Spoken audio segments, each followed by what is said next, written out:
गुंडागर्दी नहीं चलेगी, नहीं चलेगी। नहीं चलेगी, नहीं चलेगी।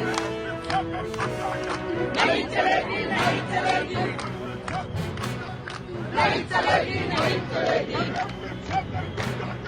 नहीं चलेगी, नहीं चलेगी। नहीं चलेगी, नहीं चलेगी। नहीं चलेगी, नहीं चलेगी। नहीं चलेगी, नहीं चलेगी। नहीं चलेगी, नहीं चलेगी। नहीं चलेगी, नहीं चलेगी। न्याय दो, न्याय दो, न्याय दो। पुलिस को आगे करते हैं।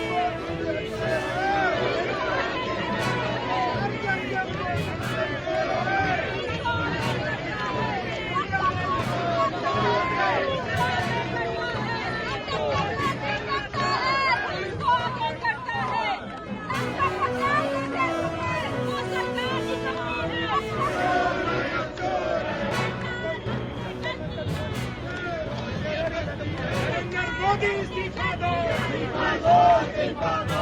नरेंद्र मोदी इस्तीफा दो, इस्तीफा दो, इस्तीफा दो। नरेंद्र मोदी इस्तीफा दो, इस्तीफा दो, इस्तीफा दो। नरेंद्र मोदी इस्तीफा दो, इस्तीफा दो।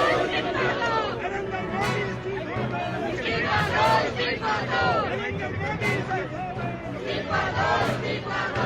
नरेंद्र मोदी इस्तीफा दो, इस्तीफा दो। ಕಡೆ ಮಾನ್ಯ ಮುಖ್ಯಮಂತ್ರಿಗಳು ರಾಜ್ಯ ಸರ್ಕಾರ ಕೇವಲ ಬೆಂಗಳೂರಿನಲ್ಲಿ ವಿಧಾನಸಭೆ ಸಭೆಯನ್ನು ಮಾಡಿ ವಿಡಿಯೋ ಕಾನ್ಫರೆನ್ಸ್ ಮೂಲಕ ಸಭೆಯನ್ನು ಮಾಡಿರೋದು ಬಿಟ್ಟರೆ ಯಾವುದೇ ಒಬ್ಬ ಸಚಿವರು ರಾಜ್ಯ ಪ್ರವಾಸವನ್ನು ಮಾಡ್ತಾ ಇಲ್ಲ, ಜಿಲ್ಲೆಗಳಿಗೆ ಭೇಟಿಯನ್ನು ನೀಡ್ತಾ ಇಲ್ಲ, ತಾಲೂಕುಗಳ ಭೇಟಿಯನ್ನು ನೀಡ್ತಾ ಇಲ್ಲ. ರೈತರ ಸಮಸ್ಯೆ ಬಗ್ಗೆ, ರೈತರ ಸಂಕಷ್ಟಕ್ಕೆ ಸ್ಪಂದನೆ ಮಾಡುವಂಥ ಕೆಲಸವನ್ನು ಕೂಡ ರಾಜ್ಯ ಸರ್ಕಾರ ಆಗ್ತಾ ಇಲ್ಲ. ಈಗಾಗಲೇ ಮಾನ್ಯ ಮುಖ್ಯಮಂತ್ರಿಗಳು ಎಲ್ಲ ಹಿರಿಯ ನಾಯಕರ ತಂಡವನ್ನು ಕಟ್ಟಿಕೊಂಡು ದೆಹಲಿಗೆ ಪ್ರಯಾಣವನ್ನು ಕೂಡ ಬೆಳೆಸಿದ್ದಾರೆ. ಸಂಕಷ್ಟದಲ್ಲಿದ್ದಾರೆ. ಮುಖ್ಯಮಂತ್ರಿಗಳು ಕೇವಲ ಪ್ರಧಾನಮಂತ್ರಿಗಳಿಗೆ ಪತ್ರವನ್ನು ಬರೆದು ರಾಜ್ಯ ಸರ್ಕಾರದ ಜವಾಬ್ದಾರಿನೇ ಇಲ್ಲ ಅನ್ನೋ ರೀತಿಯಲ್ಲಿ ವರ್ತನೆ ಮಾಡ್ತಾ ಇದ್ದಾರೆ. ಇದು ಖಂಡಿತ ಸರಿಯಲ್ಲ. ನಾನು ಮಾನ್ಯ ಮುಖ್ಯಮಂತ್ರಿಗಳಿಗೆ ಆಗ್ರಹ ಪಡಿಸ್ತೇನೆ, ರಿಯಲ್ ಎಸ್ಟೇಟ್ ಬಗ್ಗೆ ಎಷ್ಟು ಆಸಕ್ತಿಯನ್ನು ರಾಜ್ಯದ ಮುಖ್ಯಮಂತ್ರಿ ಡಿ ಕೆ ಶಿವಕುಮಾರ್ ಅವರೇ ತಲೆಕೆಟ್ಟಿಕೊಂಡಿದ್ದೀನಿ. ರೈತರ ಬಗ್ಗೆನೂ ಕೂಡ ಕಾಳಜಿಯನ್ನು ತೋರಬೇಕು, ರೈತರ ಸಂಕಷ್ಟಕ್ಕೆ ಸ್ಪಂದನೆಯನ್ನು ಮಾಡಬೇಕು. ಚಿಂತನೆ ಮಾಡಿದಂಥ ರೈತರು ಬೀದಿಗೆ ಬರ್ತಕ್ಕಂಥ ಪರಿಸ್ಥಿತಿ ಇದೆ. ಚಿಂತನೆ ಮಾಡಿರುವಂಥ ರೈತರು ಕೂಡ ಇವತ್ತು ಮೊಳಕೆ ಹೊಡೆದೇನೆ ಕೂಡ ಮಳೆ ಇಲ್ಲದೇನೆ ಬೀದಿಗೆ ಬರುವಂಥ ಪರಿಸ್ಥಿತಿ ನಿರ್ಮಾಣ ಆಗಿದೆ. ಹಾಗಾಗಿ ಬರದ ಪರಿಸ್ಥಿತಿಯನ್ನು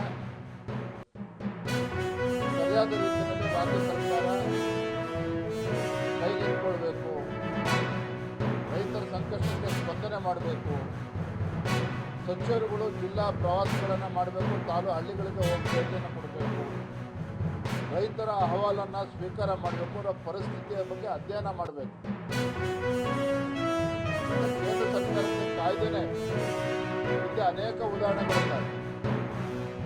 ಹಿಂದೆ ಭಾಜಪ ಸರ್ಕಾರ ಇದ್ದಾಗ, ಯಡಿಯೂರಪ್ಪ ಮುಖ್ಯಮಂತ್ರಿಗಳಾಗಿದ್ದಾಗ ಏಕಾಂಗಿಯಾಗಿ ನೆರೆಯ ಸಂದರ್ಭದಲ್ಲಿ ಯಾವ ರೀತಿ ಪರಿಹಾರವನ್ನು ಕೊಟ್ಟಿದ್ದಾರೆ ಅನ್ನೋದು ಕೂಡ ನಮ್ಮ ಕಣ್ಮುಂದಿದೆ. ಹಾಗಾಗಿ ಎಲ್ಲವನ್ನು ಕೂಡ ಪರಿಗಣಿಸಿ ತಾವು ರಾಜ್ಯದ ಮುಖ್ಯಮಂತ್ರಿಗಳನ್ನು ಅರ್ಥ ರೈತರ ಸಂಕಷ್ಟಕ್ಕೆ ಸ್ಪಂದನೆ ಮಾಡಬೇಕು ಅನ್ನೋದನ್ನು ಆಗ್ರಹವನ್ನು ಕೂಡ ನಾನು ಈ ಸಂದರ್ಭದಲ್ಲಿ ಮಾಡ್ತಾ ಇದ್ದೆ.